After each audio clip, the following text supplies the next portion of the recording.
Gerak-gerik mencurigakan Kodir usai pembunuhan Brigadir J. ART Ferdi Sambo terekam CCTV lakukan ini. Sudah terjadi karena Mak Romer tadi lari itu mendengar suara tembakan tadi, Mas. Itu si Kodir masuk itu. Saya baru waktu memberikan keterangan saksi dia di luar saja. Jam 8 baru dia masuk. Kodir. Mestinya ini pada waktu pemeriksaan Kodir diperlihatkan. Bagaimana mau mengelak seperti ini?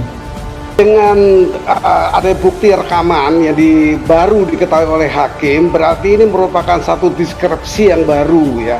Tentu ini berpengaruh luas ya, karena ini berbeda dengan keterangan saksi-saksi lainnya sebelumnya. Nah, oleh karena itu ya tentunya hakim akan punya solusi lain.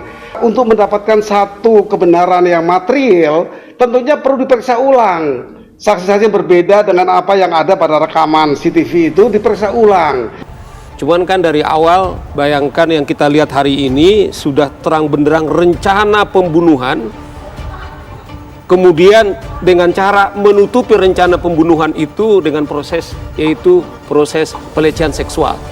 Jangankan mengorbankan anak buahnya, saya bilang. Rencana soal pelecehan seksual juga mengorbankan istrinya, mengorbankan anak-anaknya. Inilah menurut saya kejahatan yang sangat luar biasa daripada Sambo ini. Yang pertama saya cuma bisa geleng-geleng dan saya melihatnya seperti sudah kehabisan pembelaan begitu. Jadi karena sudah tidak ada yang bisa dibela lagi, karena sudah jelas ini perencanaan pembunuhannya nyata begitu, makanya sudah mulai menyerang personal yang menurut saya tidak mendasar dan itu sangat merugikan. Dan pada kesempatan yang ini ingin saya sampaikan juga Mbak, bahwasannya kami kuasa hukum dan keluarga mengutuk keras jika ada kesaksian daripada saksi-saksi yang tidak berkata jujur dan justru menimbulkan fitnah yang sangat keji kepada seseorang yang telah tiada. Maka dari itu kami terus berbicara, saksi ini harusnya jujur. Kejanggalan-kejanggalan inilah nanti kalau secara hukum pidana itu yang dikatakan akan berujung kepada perbuatan yang melawan hukum. Kalau dia sesuai dengan hukum, nggak mungkin akan ditutup-tutupi. Misalnya informasi kepada publik, keluarga nggak boleh melihat jenazah, apalagi yang ketiga tadi? Matinya CCTV di rumah, kemudian CCTV. di pos security. Iya, itu pasti menunjuk ujungnya ada sesuatu yang nggak benar. Cahaya itu sudah mungkin menampakkan mulai akan mengarah terang benderangnya suatu terungkapnya kasus ini. Dari saksi-saksi, baik dari pihak kepolisian, pelaku sendiri yang melakukan penembakan itu sendiri juga sudah berkata, ajudannya Pak Sambo juga sudah berucap di bawah sumpah. Ini menurut saya sudah semakin jelas arahnya kemana. Itu sudah mengarah kepada 340. Kalau 338 udah nggak bisa ditutupin lagi, sudah pasti itu. Karena sudah ada orang yang meninggal. Tinggal masalahnya apakah seketika orang itu meninggal atau ada perencanaan. Ini kan persoalan ini yang masalah karena ancaman pidananya berbeda jauh. Kalau yang insidentil 15 tahun maksimum, kalau perencana ini bisa hukuman mati seumur hidup atau 20 tahun, berbeda benar. Arahnya kemana? Kalau saya melihat ini udah mengarah ke sana. Tapi jangan dulu lah kita untuk menyimpulkan, tentu biarlah pengadilan yang untuk memutuskan. Betul.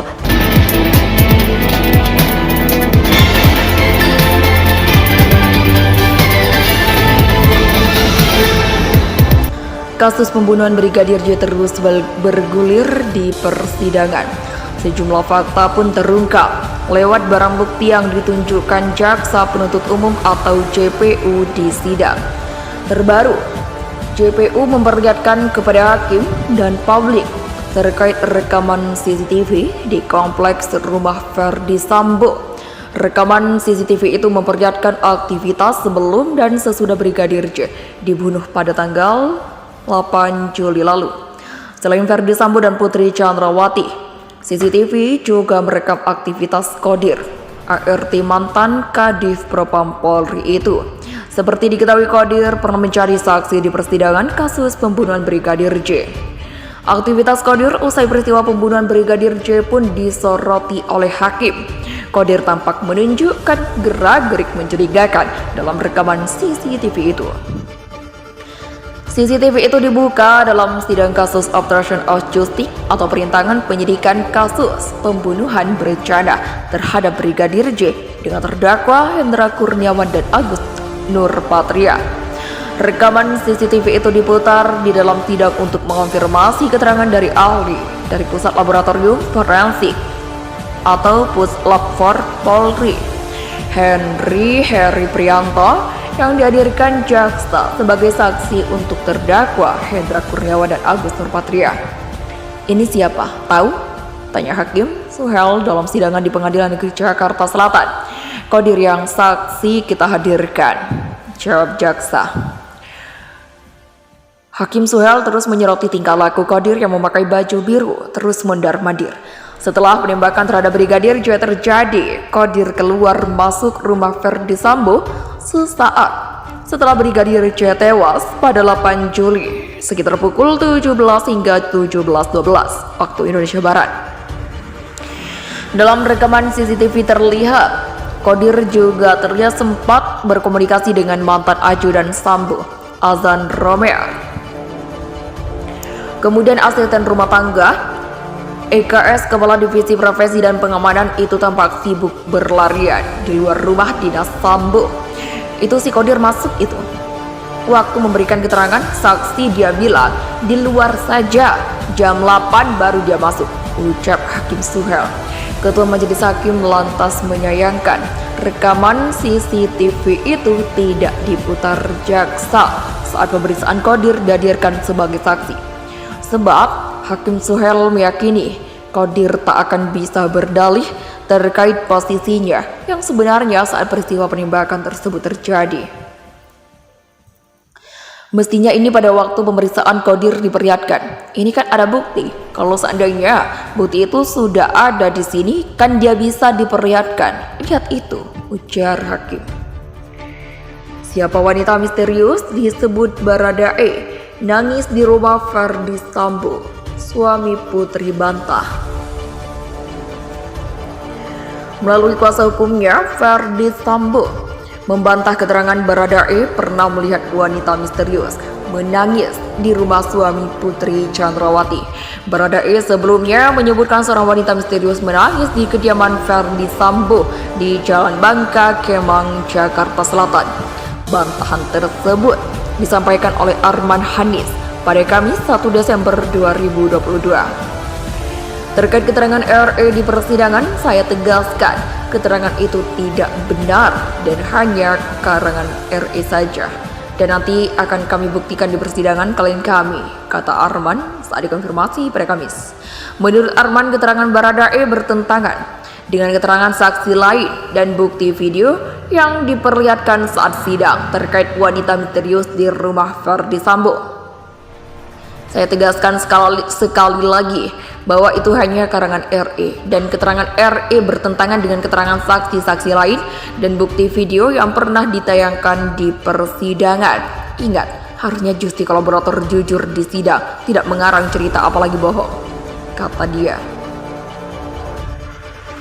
Selain itu, menurut Arman Hanis, hubungan Verdi Sambo dan istrinya Putri Chandrawati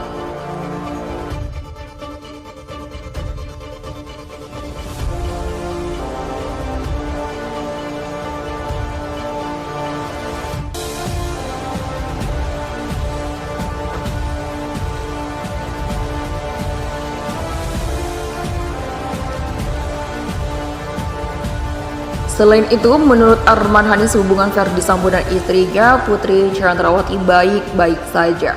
Hal itu katanya dibuktikan saat keduanya merayakan hari ulang tahun pernikahan pada tanggal 7 Juli di Magelang. Mereka masih harmonis. Salah satu buktinya tanggal 7 Juli, perayaan anniversary perkawinan di Magelang, sudah kami sampaikan di persidangan sebelumnya, ujarnya.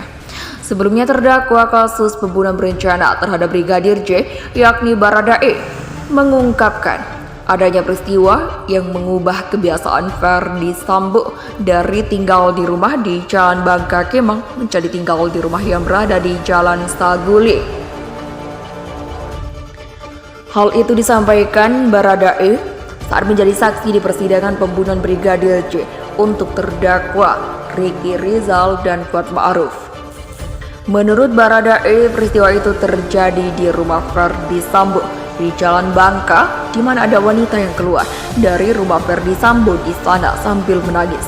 Saat itu Baradae ajudan yang mengawal istri Sambo, Putri Chandrawati, adalah Brigadir J dan Matius. Putri Chandrawati memerintahkan Brigadir J dan Matius untuk bergegas pergi dari rumah pribadi yang berada di Saguling menuju ke Jalan Bangka. Ada kejadian yang mulia. Jadi saya lagi di rumah, Matius juga di rumah. Almarhum Brigadir J datang turun dari lantai 2 bawa senjata, langsung taruh di dalam mobil, kata Richard Eliezer dalam persidangan. Kemudian Putri memanggil Matius dan Richard Eliezer untuk ikut pergi bersama. Putri meminta Matius ikut di mobilnya bersama Brigadir J, sementara Richard diminta untuk dengan mengendari mobil sendiri. Ibu bilang, "Dek Matius, nanti di mobil ibu ya, Dek Richard sendiri ya di mobil belakang," ujar Richard Eliezer menirukan perintah Putri Chandrawati. "Jadi kami jalan ke arah kemang tapi belum ke kediaman. Jadi kita kan